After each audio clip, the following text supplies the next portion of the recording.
खऱ्या अर्थाने धारावीला कशाची गरज असेल तर ती सहकार क्षेत्राची आहे. कारण मोठ्या प्रमाणामध्ये इथं वस्ती आहे, काम करणारी लोकं आहेत, ज्यांची मेहनत करण्याची तयारी आहे. त्यांना आधार देण्यासाठी खरा आधार कोण देऊ शकतं तर ती कोऑपरेटिव्ह बँक देऊ शकते. आणि म्हणून इथं होणारं आगमन दोन दृष्टीने महत्त्वाचं आहे की मुंबईमध्ये जे हाऊसिंग प्रोजेक्ट झाले त्याच्यामध्ये महत्त्वाची भूमिका ही नेहमीच मुंबई बँकने त्या ठिकाणी केलेली आहे. आणि ते मग पोलिसांचा प्रकल्प असून दे, माथाडींचा प्रकल्प असून दे, त्याचप्रमाणे जगातला सगळ्यात मोठा हाऊसिंग प्रकल्प हा धारावीमध्ये होणार आहे. आणि त्याच्यामुळे धारावीचं कायापालट होत असताना त्याच्यामधील गोरगरीब जनतेची जर काळजी घ्यायची असेल तर ते काम फक्त सहकारी बँक करू शकते. आणि मुंबई बँकेचं इथं होत असणारं आगमन हे त्या दृष्टीने खूप महत्त्वाचं आहे असं मी समजतो. आणि नेहमीच मग त्या महिला बचत गट असतील तर त्यांना मोठा आधार हा मुंबई बँकने दिलेला आहे. Car garage network great, claim cover great, price wait वाह, प्राइस भी great. Tata AIG car insurance, trusted नाम, फैंटास्टिक नाम. आणि विशेषतः दरेकर साहेब हे केवळ एक राजकीय व्यक्तिमत्व नाही तर सहकारामध्ये त्यांचं उत्कृष्ट काम आहे. आणि राजकीय किंवा सामाजिक तळवा असलेला मनुष्य त्यांचे सहकारी सिद्धार्थ कांबळेजी असतील, नगावडेजी असतील आणि सर्वच संचालक हे आपापल्या क्षेत्रामध्ये उत्कृष्ट काम करणारे कार्यकर्ते आहेत, नेते आहेत. आणि त्याच्यामुळे त्यांचं इथं येणं हे धारावीकरांच्या दृष्टीने अत्यंत महत्त्वाचं आहे असं मी मानतो. मी साहेबांना विनंती केलेली आहे की आठवड्यातून एक दिवस 1 तास आपण या धारावीसाठी मी स्वतः पालकमंत्री म्हणून इथं येईन. तुमचं सहकार अधिक आमची शासनाची असलेली ताकद ही धारावीचा कायापालट करण्यासाठी आपण त्या ठिकाणी वापरू. केवळ धारावीचा कायापालट करत असताना तो कॉस्मेटिक असता कामा नये. इथं असलेलं मिठी नदीचं पात्रसुद्धा स्वच्छ करायचं आहे, ते एक चॅलेंज आहे. आणि ते चॅलेंज आम्ही खऱ्या अर्थाने एका वर्षभरामध्ये पूर्ण करून दाखवू. केवळ दाखवायचं म्हणून काम नाही. आम्ही जी कामं अर्धवट मुंबईमध्ये पडलेली होती आम्ही त्याच्यामागे रोज आठवड्यातून एकदा मी कॉर्पोरेशनला जातो, प्रत्येक कामाचा आढावा घेतो. त्याला कुठे कामं पूर्ण व्हायला दिसायला लागली. काम पूर्ण होणार म्हटलं की आपण यायची आणि फिती कापायचं हे आता बंद केलं पाहिजे. कुठेतरी काम पूर्ण होत असताना त्याच्यामधल्या सेफ्टी मेजर्स ज्या आहेत त्या सेफ्टी मेजर्ससुद्धा पूर्ण झाल्या की नाही. जर पट्टे मारायला लागतात, साईडला कठडा लावायला लागतो. आणि हे सगळं आपण 5-6 वर्षात काहीच नाही करायचं आणि आम्ही पुरं केलं की मग ते व्यवस्थित करायला द्यायचं नाही. तिथं लोअर परिवारवासियांची एक अपेक्षा होती की त्या ठिकाणी फुटपाथ करायचा. मला जर मी त्या ह्यांना फोन केला इंजिनिअरिंग डिपार्टमेंटला, अगोदर मी विचारतो फुटपाथचं काम का नाही सुरू झालं. तिथं सरकता जिना करायला सांगितलं तर सरकता जिन्याचं काम का नाही झालं हे मी अगोदर विचारतो. आणि म्हणून श्रेय घेण्यापेक्षा मुंबईसाठी काम केलं तर मुंबईचा कायापालट होऊ शकेल. आणि ती करत असताना त्याच्यामधला जो एक आपण म्हणतो की आपण जे फोकस करत असणार जो सेंटर पॉईंट असतो तो गरीब मनुष्य असला पाहिजे. आणि त्या गरीब माणसाची काळजी घ्यायची खऱ्या अर्थाने ताकद ही सहकारामध्ये आहे. आणि म्हणून महिलांसाठी आम्ही जे काय वेगवेगळं करतो, आत्ताच मी चेअरमन साहेबांना सांगितलं की माहीमला आम्ही कोळीवाडा, तुम्हाला सुद्धा सगळ्या पत्रकारांना सांगितलं होतं माझ्याबरोबर जेवायला एक दिवशी कोळीवाड्यामध्ये या. मग केवढा सुंदर कोळीवाडा आहे आणि ते एक पर्यटन क्षेत्र कसं बनेल हे तुम्हालासुद्धा कळेल. आणि म्हणून एक महत्त्वाचा प्रश्न आहे, नामदेव जाधवांना NCP कार्यकर्त्यांनी पुण्यामध्ये काळं फासलं आहे. शरद पवार यांचा जो दाखला व्हायरल करण्यात आला होता, जातीचा दाखला, त्या संदर्भात रोष ठेवून त्यांच्यावरती अशा पद्धतीनं हल्ला झाला आहे, काय म्हणाल त्याबद्दल? एक गोष्ट अशी आहे की एखाद्याचा निषेध करणं, त्याच्याबद्दल पोलीस कंप्लेंट करणं हेच आपण केलं पाहिजे. कायदा हातात घेतला आणि मग आपण काहीतरी केलं तर मग ते योग्य होणार नाही. त्यांचा राग योग्य आहे कारण पवारसाहेब हे एक ज्येष्ठ व्यक्तिमत्व आहे तर त्यांच्या कार्यकर्त्यांना राग येणं स्वाभाविक आहे. परंतु राग व्यक्त करत असताना त्याच्यासाठी पोलीस कंप्लेंट होऊ शकते, त्याचा निषेध होऊ शकतो.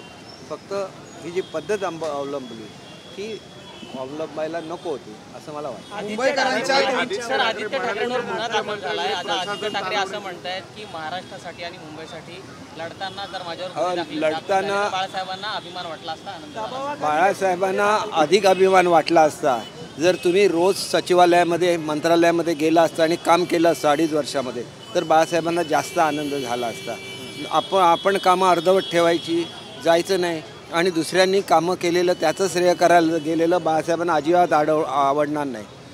ज्या वेळेला स्वातंत्र्यवीर सावरकरांचा अपमान होतो त्यावेळेला मणिशंकर अय्यरना मुंबई बंद केलेली होती बाळासाहेबांनी. त्यांना जोडे हाणं आंदोलन केलेलं होतं आणि ते एकदाही मुंबईत पाय ठेवू शकले नाहीत. आज स्वातंत्र्यवीर सावरकरांचा अपमान करणाऱ्या राहुल गांधींना तुम्ही जाऊन चक्क मिठी मारता, त्यावेळेला काय बाळासाहेबांना बरं वाटलेलं असणार? ज्यावेळेला स्टॅलिनच्या मुलाने हिंदू धर्माच्या नावाने खडे फोडले, वाटेल तसं बोलले, एक चकार शब्द तुम्ही काढू शकला नाही. कारण तुम्हाला उद्या असं वाटतं की महापालिकेचं इलेक्शन लागलं तर स्टॅलिनने आपल्या प्रचाराला आलं पाहिजे. सत्तेची पर्वा बाळासाहेबांनी कधी केलं नाही, म्हणून बाळासाहेब होते. बाळासाहेबांचे विचार सोडले, बाळासाहेबांचं हिंदुत्व सोडलं. काँग्रेसबरोबर जाऊन बाळासाहेबांनी सांगितलं होतं की मी माझा पक्ष बंद करेन परंतु काँग्रेसबरोबर जाणार नाही. तुम्ही काय केलेलं आहे? तुम्हाला बाळासाहेबांचं नाव घेण्याचा अधिकार काय? कारण त्यांनी सांगितलं होतं की पक्ष बंद करेन आणि तुम्ही तसंच केलं. खऱ्या अर्थाने बाळासाहेबांचे विचार एकनाथ शिंदेंना पुढे घेऊन जायला लागले, एकनाथ शिंदे साहेबांना, आणि म्हणून ते विचार आज ज्वलंतपणे आम्ही मांडू शकतो. तुम्ही मांडणार नाही. एवढे ट्विट ह्याचे G20चे तुमचे इंडियाचे नेते या ठिकाणी आले, इंडिया अलायन्सचे, एक तरी बाळासाहेबांच्या समाधीवर आला का? त्यांना आणायचं तुम्हाला कळत नाही.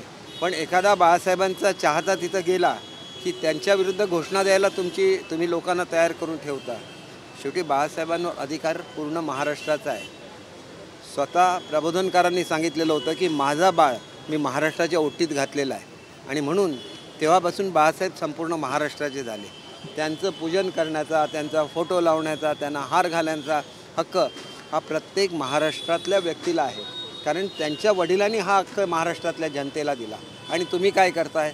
कार्यकर्त्यांना तुम्ही वेगवेगळ्या तऱ्हेने शिथवण्यात देत आहे, असं बरोबर नाही. त्यांना अगोदर तुम्ही सांगा की तुम्ही काय केलं, तुमची एवढी लोकं तुम्हाला सोडून का गेली, याचं एकदा तुम्ही शिवसैनिकांना सांगा. आणि शिवसैनिकांना ज्याला खऱ्या अर्थाने कळेल त्यावेळेला सगळ्या घोषणा बंद होतील, सगळे शिवसैनिक एकत्र येतील आणि बाळासाहेबांच्या विचारावर चालतील. याच्यापुढे महाराष्ट्रामध्ये येऊन स्वातंत्र्यवीर सावरकरांच्या विरुद्ध बोलण्याचा कोणालाही हिंमत होणार नाही आणि त्याला शिवसैनिक म्हणतात. आणि तो शिवसैनिक पुन्हा एकदा मुंबईला दिसलं पाहिजे, याच्यासाठी आमचा लढा आहे आणि तो लढा आम्ही चालू. मुंबईकरांचं पाणी आता 8% वाढवण्याचा निर्णय महापालिकेने घेतलेला आहे, त्याला आता काँग्रेसकडून देखील विरोध होत आहे. खरंच 8% पाणीपट्टी दर वाढवला जाणार आहे का? हे बघा, हे आपल्याकडून आता मला कळतंय. महापालिका ही स्वायत्त असते, त्याच्यामध्ये वेगवेगळे निर्णय कमिशनर घेत असतात. आमचा रोल हा मुंबईची प्रगती व्यवस्थित चालू आहे की नाही, त्याला वेगवेगळ्या कुठल्या डिपार्टमेंटची मदत लागणार आहे, त्यांना वेगवेगळ्या कुठल्या लागणार आहेत, त्यांची चाललेली कामं व्यवस्थित दिशेने चालली आहेत की नाही हे बघण्याचा माझा रोल असतो.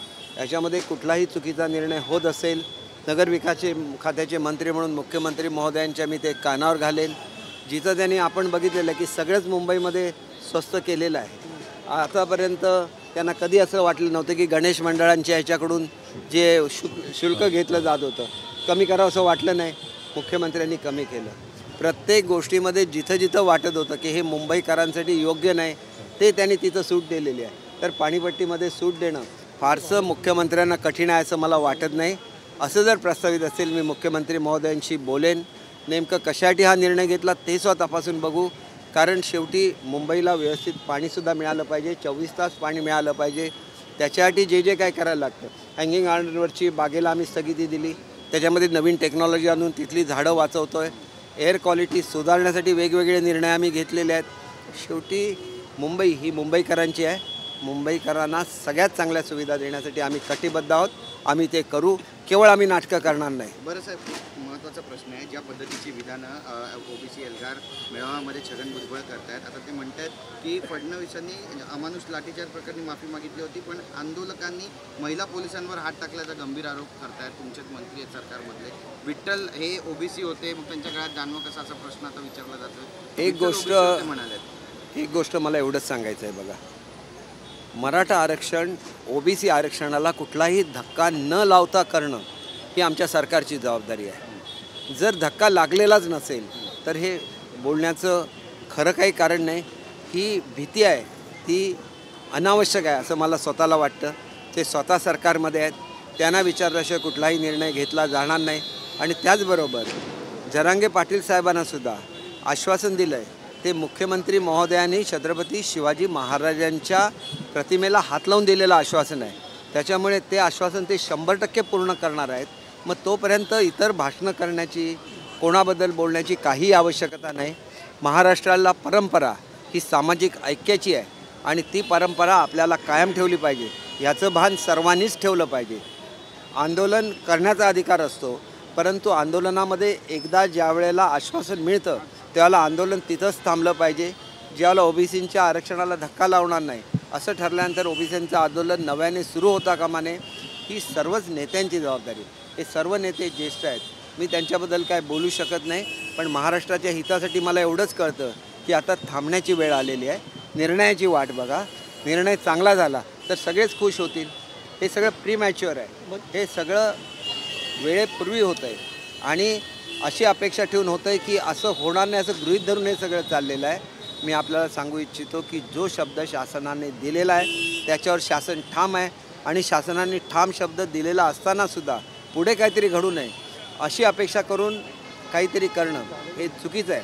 याच्यासाठी थोडीशी वाट बघितली पाहिजे आणि ते सर्वांनीच बघितले पाहिजे. भुजबळांना समज दिली जाईल, त्यांना मेसेज दिला, संदेश दिला जाईल की अशी विधानं करता कामा नये. हे बघा, त्यांना काय सांगायचं हे त्यांच्या पक्षाचे नेते त्यांना सांगू शकतात. ते एक ज्येष्ठ नेते आहेत. हे शेवटी महायुतीचं राज्य आहे आणि त्याच्यामुळे महायुतीच्या संदर्भात बोलत असताना त्यांच्याबद्दल अत्यंत आदर ठेवून मी हे सांगतो आहे की दोन्हीकडून हे थांबलं पाहिजे आणि नाहीतर शब्दाला शब्द वाढत जाईल आणि विनाहक हे वातावरण कलुषित होईल आणि त्याच्यापेक्षा काही न बोलणं आणि निर्णयाचं वाट बघणं. दोघांचे मेसेज मिळालेले आहेत. आता निर्णय घ्यायचा तो शासनाला घ्यायचा आहे आणि शासन योग्य निर्णय घेईल आणि सर्वांना न्याय देईल याची भी आपल्याला खात्री आहे. चुनाव क्षेत्र आदित्य ठाकरे कुछ 2 दिन पहले आदित्य ठाकरे ने डिलाई रोड ये पुल का उद्घाटन किया था. उसी बारे में आदित्य ठाकरे को गुना नोंद हुआ है. आदित्य ठाकरे ऐसे बोलते आज पत्रकार परिषद में. देखिए आदित्य ठाकरे अभी ये जो ब्रिज है इसके अभी जो सेफ्टी फीचर्स है जो करने होते हैं 4 दिन का काम बाकी है. तो उनको मालूम नहीं था क्या? जाके पूछ नहीं सकते थे कॉरपोरेशन में कि 4 दिन का काम बाकी है? तो 4 दिन के बाद एज ए MLA उनको ऑनरेबली बुलाया जाता था. क्यों ऐसे करना है?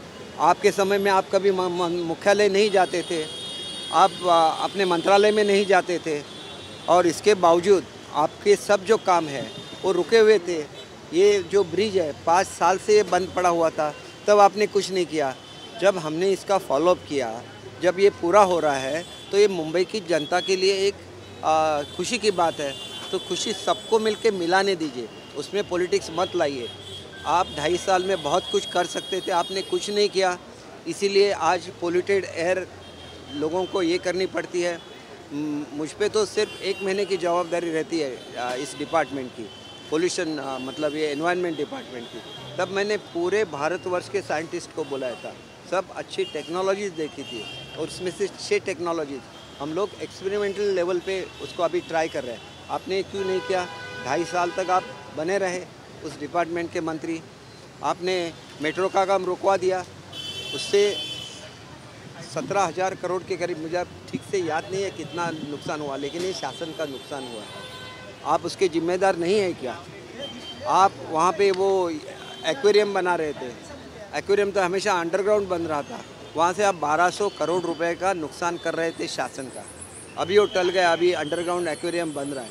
तो मेरा ऐसा सोचना है कि वो ज़्यादा उनको कोई सिखाता है और सिखाने वाला गलत है. वो गलत है ऐसे मुझे नहीं लगता. तो उनको टीचर चेंज करना चाहिए. आदित्य ठाकरे ऐसे आदित्य ठाकरे ऐसे कहते हैं कि अगर लोगों की वजह से गुना नोंद होता है तो नहीं, ये क्या गुना है? इसलिए है कि उन्होंने कुछ आंदोलन किया. इतने दिन आंदोलन गुना उन पे नहीं है. क्यों नहीं है? क्योंकि वो पीछे रहते हैं. शिवसैनिक आगे जाके सब करते हैं और वो क्रेडिट लेते हैं. आज पहली बार ये तो हुआ कि ये करने के लिए दूसरे ने किए हुए काम का क्रेडिट लेने के लिए उन्होंने किया और उस पर उनको गुनाह हो गया. तो उसमें ज़्यादा अभिमान करने की कोई बात नहीं है. उनको ये लगना चाहिए कि जब मंत्री थे क्यों नहीं मंत्रालय जा रहे थे? पूरे 7 दिन गए. आप वहाँ का CCTV फुटेज देखिए. उनको अगर मिलना होगा किसी को तो मिल नहीं रहे थे. क्यों नहीं मिल रहे थे? उसका भी जवाब उनको जनता को देना चाहिए. आज काम हो रहे हैं, आज मुंबई बदल रही है तो बोलेंगे मैंने ही किया. मेट्रो का इस दिन उद्घाटन होता था वही बोलते हैं और मेट्रो शेड का काम उन्होंने ही रुकवा दिया था. मेट्रो का काम कैसे पूरा होगा? मेट्रो अगर होगी तो एयर पोल्यूशन कम हो जाएगा, वाहनों की संख्या कम हो जाएगी, कुछ भी करते हैं तो मुझे ऐसे लगता है कि उन्हें कोई सिखाता है तो ये टीचर उनको बदलना चाहिए, तभी कुछ उनमें इम्प्रूवमेंट आएगा। नहीं तो ये ऐसे ही सिर्फ पब्लिसिटी के लिए करते रहेंगे और उससे कुछ निकलता नहीं है। मुझे एक ही बात कहनी है, अगर बाबा साहब का नाम लेना है तो बाबा साहब ने ये किया था जब मणिशंकर अय्यर जी ने स्वतंत्रवीर सावरकर का अपमान किया था, तो बाबा साहब ने मुंबई उनके लिए बंद कर दिया था। और आज आप क्या कर रहे हैं, स्वतंत्रवीर सावरकर का अपमान राहुल जी हर रोज़ करते हैं और आप जाके उनके गले मिलते हैं। इसीलिए लोग आपसे जुदा हो गए, लोग आपसे परे निकल गए। आपने हिंदुत्व छोड़ा, बाबा साहब के विचार छोड़े। आपको जैसे भी बर्ताव करना है कीजिए, लेकिन गलत काम की वजह से केस होना ये बहुत अच्छी बात नहीं है। आपको सोचना चाहिए, अगर ऑफिशियली वो इनाग्रेशन होता तो एज ए MLA आपको भी ऑनरेबली वहाँ बुलाया जाता था, लेकिन आपको वो नहीं चाहिए। आपको जब भी इनविटेशन जाता है आप कभी भी किसी समारोह में शामिल नहीं होते हैं। अगर आपको इतना ही गर्व है तो वो गर्व आपके लिए क्रेडिट लेने का काम करते हैं। मुझे ऐसे लगता है कि उन्होंने क्रेडिट लेने का काम नहीं करना चाहिए, नहीं तो उन्होंने अपने कार्यकाल में ये ब्रिज को बनाना चाहिए था। वहाँ पे एक फुटपाथ बनाना है, वो भी बना नहीं सके। वहाँ पे एक एस्केलेटर लगाना है, वो भी नहीं बना सके। तो हमें उसमें कुछ टीका नहीं करनी। हम मुंबई का काया पलट कर रहे हैं, हर जगह को सुंदर बना रहे हैं। सब मार्केट प्लेस को भी हम लोग सुंदर बनाएंगे, तो उसका भी आके वो उद्घाटन करने दो उनको, मेरा कुछ ये नहीं। लेकिन काम पूरा होने दो, फिर आप उद्घाटन कीजिए, पहले उद्घाटन मत कीजिए। वर्ली में भी बहुत अच्छा हमने फूड कोर्ट बनाया है, उसका भी उद्घाटन मत कीजिए जब तक वो काम पूरा नहीं हो जाता, नहीं तो वहाँ महिलाओं का नुकसान हो जाएगा। आपको क्रेडिट जरूर लीजिए, लेकिन जो काम हम कर रहे हैं उसका पूरे हो जाने दीजिए, फिर आप उद्घाटन करने के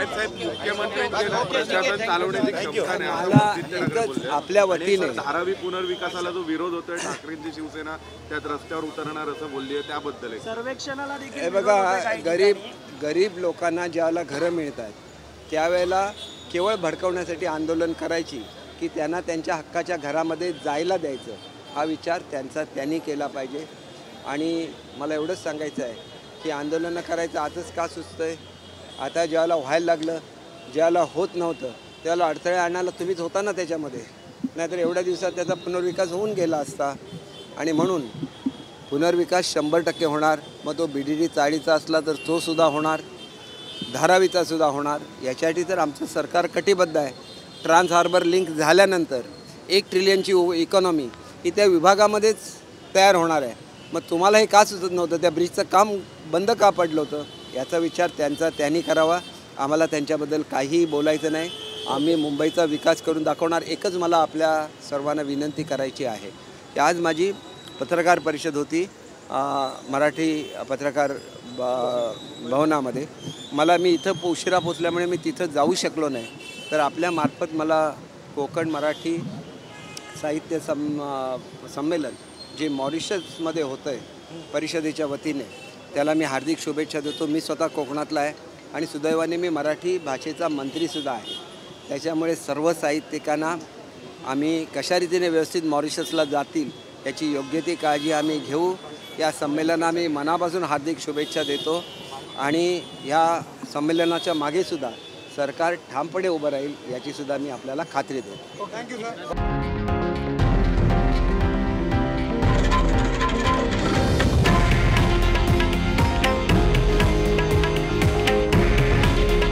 हे आहे देशातील नंबर 1 न्यूज नेटवर्क आणि आपण पाहत आहात TV9 मराठी।